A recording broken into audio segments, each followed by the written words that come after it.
People's Hymnal is a medley of songs that many people may not consider traditional hymns, but they're songs that we have come to know and love and that inspire and bring hope to so many people. Oh, happy day.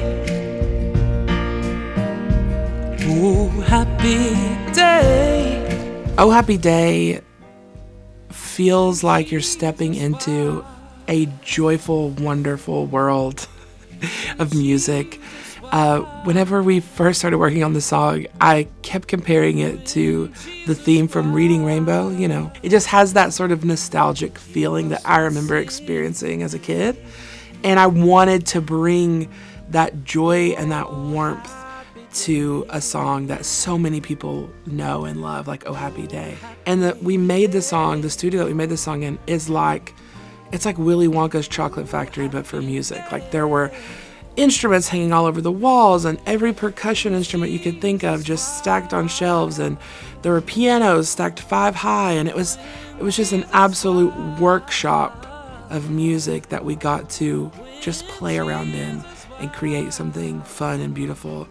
And I can't wait for everyone to hear it. Then sings my soul,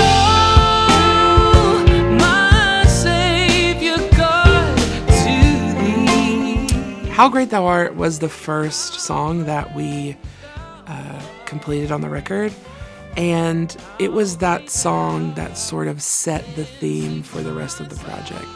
It was the one that ended up being a bit unexpected and taking a direction that I wasn't exactly sure what was going to happen in the beginning, but it sort of gave us the confidence and the permission to move forward and take these songs that have been known in such a traditional way and breathe new life into them. And it ended up being one of my favorites on the record because it is such a fresh take on a song that everybody loves so much. And I just feel like I got to really step up to the microphone and sing these words that I really mean from my heart. I know it was the blood, yeah. I know it was the blood. Yeah, so The Blood was one of those songs that Tommy brought me the arrangement, and in the beginning I was like, I have no idea how this is even gonna work, because he brought me this soulful, sultry track with these guitars and this bass line that was, it was just so good, but there was no vocal. And so we had to work together to figure out how we were gonna take all these songs about the blood, there's so many of them, all these songs about the blood, and sort of mesh them together in a melody and a rhythm that made sense with this track, but yet also paid reverence to those lyrics and just how powerful and important that they are. And so that one was a real journey on figuring out where the melody fit, where the vocal was going to be. And it just was a little bit of trial and error. And I love telling this story, but this ending of this song, that whole sort of third verse, is one of the only sections of original material on the entire album. And it literally just happened almost as a testimony of my own. We were trying to figure out what was going to be happening in that spot, and Tommy said, why don't you just step up to the microphone and don't think too hard, just sing about what the blood means to you. And I just cleared my throat, and what you hear on the record is exactly what I sang in our first take. I just stood at the microphone and I shared my heart and what the blood has meant to my life, and it ended up making it onto the record, and it's our third verse.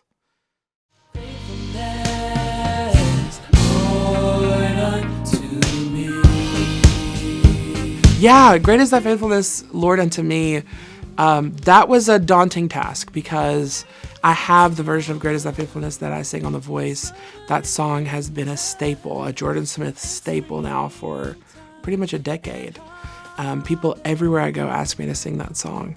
And so to tackle it and switch it up and do it in an entirely new way, it was actually the hardest song on the record for me to sing, because I'm so used to it in the way that I've done it for so long. And so that one really took a lot of work to settle in, to find the melodies, to find the rhythms, to figure out how we were going to take this very traditional ballad hymn and turn it into something that makes you want to dance. Like, that was such a task, and it took a lot of collaboration and a lot of help from even the singers that sang background on the song. It was very collaborative to figure out where that melody was going to go and how it was all going to fit together.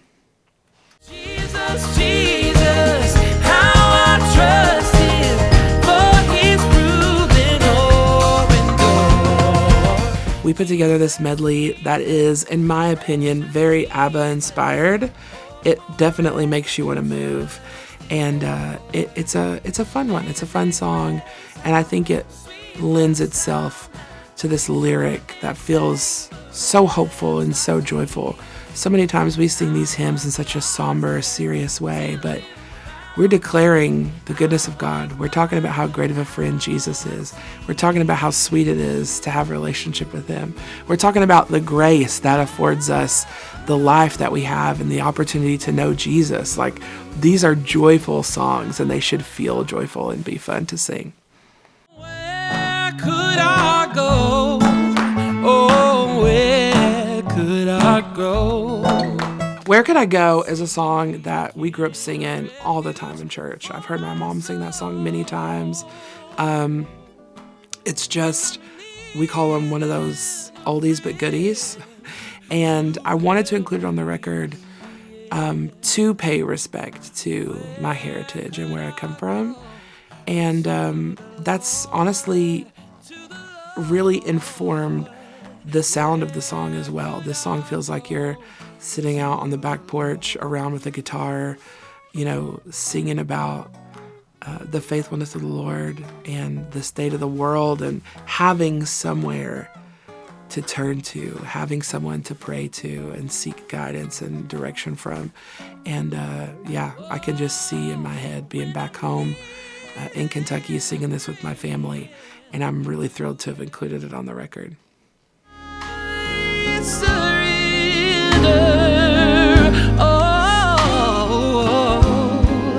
I Surrender All is one of my favorite songs on the album. This one seems a little straightforward at first.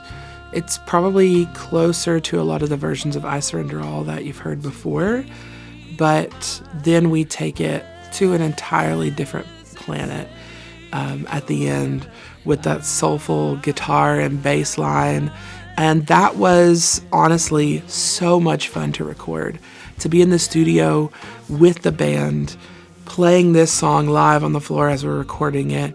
The energy was just electric. Seeing the bassist playing off of the keys player who's playing off of the drummer, and watching those guys go back and forth, and then being able to add my voice into the mix and sing anything that entered my mind, that came from my heart, and being able to piece together a story of what it feels like when we give our all to Jesus and how important that is for us as believers. This song really captures that feeling. I will lay me down like a bridge over. There's a real sense of hope in this song that begins in the beginning with that beautiful guitar intro and carries all the way through till the end, with people singing together and the instruments playing together. And it's just an inspired track that it feels like something that you would hear on stage at a James Taylor concert, or, it just has that same universal kind of feeling that so many people have come to know and love about those songs. And I wanted to include it on the album for that reason. His eye is on the sparrow. If I had to choose a song to be my soul song. Like if I could only sing one song for the rest of my life, I think it would be His Eyes on the Sparrow. It's just one of those songs that has been a consistent theme throughout my life. And it always reminds me of the love of God. That if He would consider the life of something as small as a sparrow, I know how much then He cares and loves for me. And so I wanted to include it on the album because it is so important to me. And I wanted to bring that reminder of hope in the face of every circumstance, of the love of God that pursues us and surrounds us at all times. I wanted to bring that reminder to anybody that listens to it. Trust Him.